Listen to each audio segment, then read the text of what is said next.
तो शाहिद कपूर का final sketch बनाने में, मतलब फाइनल पार्ट है जिसमें स्केच बनाने में हमारा इम्पोर्टेंस और सबसे मेन इम्पॉर्टेंट थिंग रहने वाली है पहले तो बियर्ड, दैन जो क्लोथ पहन रखे हैं मतलब कोट टाइप है वो, दैन नेक वाला पार्ट है क्योंकि वो बहुत ज़्यादा डार्क दिख रहा है तो उसके अंदर कैसे हम डिफरेंस देते हैं, कैसे डिटेल्स देखते हैं, ये सब चीज़ें हैं जिस पे हमें फोकस करना है ये थर्ड पार्ट में।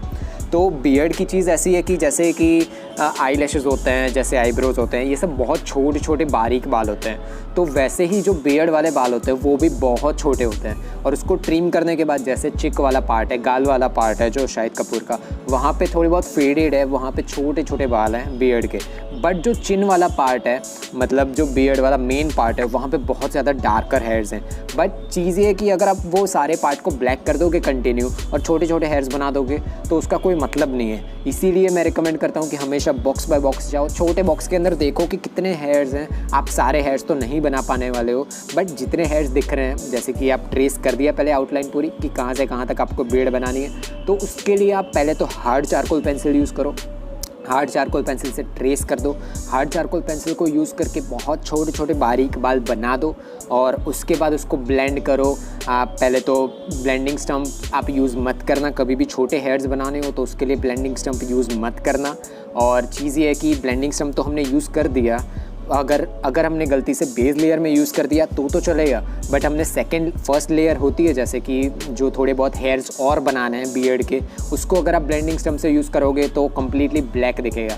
और अगर आप किसी के भी हेयर्स देखोगे बियर्ड वाले, अगर आपके फादर है, पेरेंट्स, बॉयफ्रेंड जो भी है, उसके हेयर्स जाके देखो बियर्ड वाले, वो आपको कम्प्लीटली ब्लैक तो नहीं दिखता ना, वहाँ पर बहुत सारी डिटेल्स दिखती है, छोटे छोटे हेयर्स दिखते हैं। तो वही बनाने के लिए आपको ब्लेंडिंग स्टम्प यूज़ नहीं करना है। आप यूज़ कर सकते हो मेकअप ब्रशेज़, आप यूज़ कर सकते हो पेंट ब्रशेज़, जिससे आप अच्छे से ब्लेंड कर सकते हो। बहुत ईजी चीज़ है। उससे आपने पूरा का पूरा ब्लेंड कर दिया पहले तो ब्लेंड करने के बाद चीज़ ये है कि जब हमने पूरा फेस ब्लेंड कर चुके हैं हम, उसके बाद फिर से यूज़ करो मोनो इरेज़र। मोनो इरेज़र इसीलिए कि बहुत छोटे छोटे ऐसे बाल भी हैं जो थोड़े बहुत वाइट हैं। शाहिद कपूर के स्केच की बात कर रहा हूँ, उसमें छोटे छोटे बाल ऐसे भी हैं जो थोड़े बहुत वाइट है, तो वो हेयर्स बनाने के लिए आप यूज़ करो मोनो इरेज़र। छोटे छोटे हेयर्स हैं, सारे हेयर्स वाइट नहीं है, बट वो हेयर्स बनाने के लिए आप यूज़ करो मोनो इरेज़र। उससे थोड़ी बहुत हाइलाइट्स बना दो। और अगर आप हाइलाइट्स तब भी बनती है जब डायरेक्ट लाइट पड़ रही हो, बट छोटे छोटे वाइटर हेयर्स बनाने हैं। और अभी तक मेरे पोर्ट्रेट स्केचेस में ऐसे कभी आया नहीं है कि कम्प्लीटली वाइट कलर की हमें बियर्ड बनानी हो, वाइट हेयर्स बनाने हो। वो ट्यूटोरियल भी बहुत जल्द आएगा, वो भी बहुत इंपॉर्टेंट ट्यूटोरियल होता है और बहुत इंपॉर्टेंट भी होता है, क्योंकि अगर आपको थोड़ी बहुत ब्लैकिश लुक देना है, डार्कर लुक देना है, तो वो तो बहुत ज़्यादा ईजी है कि आप अपनी ग्रेफाइट पेंसिल या चारकोल पेंसिल यूज़ कर लो और थोड़ा बहुत डार्क लुक आपको मिल गया। बट जब बारी आती है आपको थोड़ी बहुत वाइटर बियर्ड्स बनानी, वो बहुत टफ होता है, तो हम बाद में कभी देखेंगे। बट लिप वाला पार्ट है, उसके अंदर भी बहुत सारी डिटेल्स हमें दिख रही है। तो बहुत सारे लोग ये भी देखते हैं कि डायरेक्ट पहले छोटे छोटे, जैसे लिप के, अगर आप खुद के लिप को देखो तो बीच में छोटी छोटी आपको बारीक लाइंस भी दिखेगी। तो वो लाइंस बहुत सारे लोग ये गलती कर देते हैं कि डायरेक्ट बनाना शुरू कर देते हैं। उनके पास जो भी मैकेनिकल पेंसिल होगी उसे छोटी छोटी लाइंस पहले बना देंगे और उसके बाद उसको ब्लेंड करना शुरू करेंगे। तो इसमें गलती ये है कि पहले तो बेस लेयर बना दो 2B पेंसिल से, और जो लिप के ऊपर वाला पार्ट होता है, लिप के सेंटर वाला पार्ट होता है, वहीं पे सिर्फ आप थोड़ी बहुत ब्लेंडिंग करो और उसको शेड करो और उसके बाद छोटी छोटी लाइंस बनाओ और उसके बाद उसके ऊपर यूज़ करो आप जो भी ब्लेंडिंग स्टम्प। यहाँ पे भी यूज़ मत करना, क्योंकि आपकी जो हमें छोटी छोटी बारीक लाइन बनानी है वो नहीं बनेगी ब्लेंडिंग स्टम्प से। उसके लिए आप यूज़ करो, उसको ब्लेंड करने के लिए हमेशा यूज़ करो आप ये, जैसे कि पेंट ब्रशेज़ या जो भी आपके पास मेकअप ब्रश पड़ा है, हार्ड वाला, एकदम सॉफ्ट वाला यूज़ मत करना। उससे आपको बहुत मतलब स्ट्रेट लुक मिल जाएगा, फ्लैट लुक मिल जाएगा। और हमको तो रियलिस्टिक स्केच बनाना है, और रियलिस्टिक स्केच में कम्प्लीटली फ्लैट लुक कभी भी नहीं होता है, बहुत सारी डिटेल्स होती है। तो वो बनाने के बाद अब हमारा फोकस रहेगा कि जो कोट है जो पहन रखा है शाहिद कपूर ने, उसको कैसे बनाए। तो चीज़ ये है कि शाहिद कपूर का जो कोट है वो ब्लैक है राइट साइड से, ठीक है।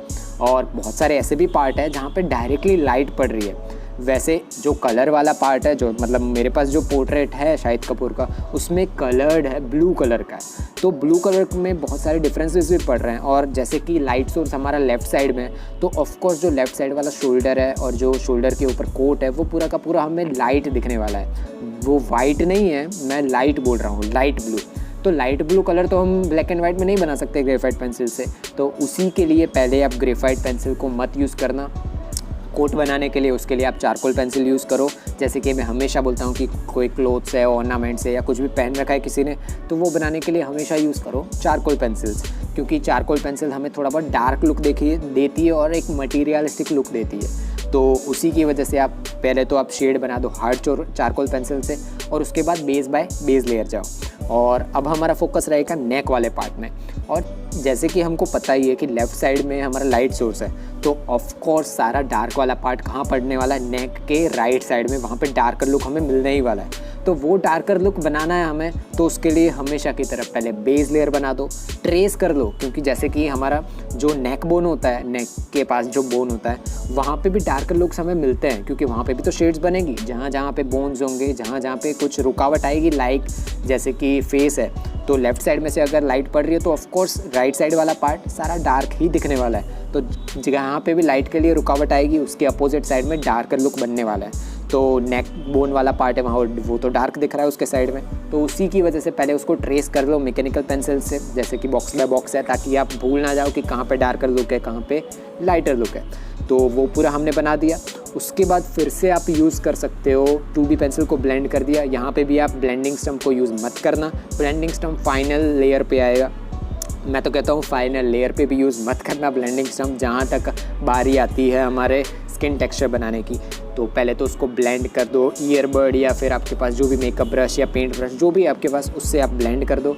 और उसके बाद फिर से उसके ऊपर यूज़ करो, जैसे कि अपने ब्लेंडिंग स्टम्प यूज़ कर रखा है, उसके ब्लेंड कर दिया पूरा। उसके बाद फिर से उसके ऊपर यूज़ करो 3B पेंसिल, 4B पेंसिल, ऐसे लेयर बाय लेयर जो हमने फेस के ऊपर किया था, सेम यहाँ पे भी होगा। बट डिफरेंस यहाँ पे ये है कि यहाँ पे थोड़ा बहुत डार्कर लुक भी मिल रहा है। जो जैसे कि लेफ़्ट साइड वाला नेक का पार्ट है वो तो कम्प्लीटली वाइट है, बट वहाँ पे हमने 2B पेंसिल यूज़ की है। और जो राइट साइड वाला पार्ट है नेक का, वो कम्प्लीटली ब्लैक नहीं है, बट वहाँ पे बहुत सारे शेड्स बन रहे हैं अलग अलग टाइप के, 5B तक के शेड्स बन रहे हैं। तो वो पूरा हमने बना दिया है। और अगर ये पूरा का पूरा स्केच आपको रियल टाइम में देखना है कि कैसे मैंने हर जगह कैसे बनाई है पेंसिल से, कैसे इरेजर यूज़ किया है, कैसे सारी चीज़ें बनाई है, तो उसके लिए आप मेरा सेकंड चैनल श्वेत स्केचेस 2.0 उसको चेकआउट कर सकते हो। उसके ऊपर मैंने सारी की सारी डिटेल्स दे रखी है। रियल टाइम में 10-12 घंटे के स्केचेस होते हैं, ताकि आपको पता चले कि हर छोटी छोटी चीज़ मैं कैसे बनाता हूँ। तो सेम चीज़ जो राइट साइड वाले पार्ट में कोट में हमने अप्लाई की थी, वो भी यहाँ पे अप्लाई होगी लेफ़्ट साइड वाले कोट वाले पार्ट।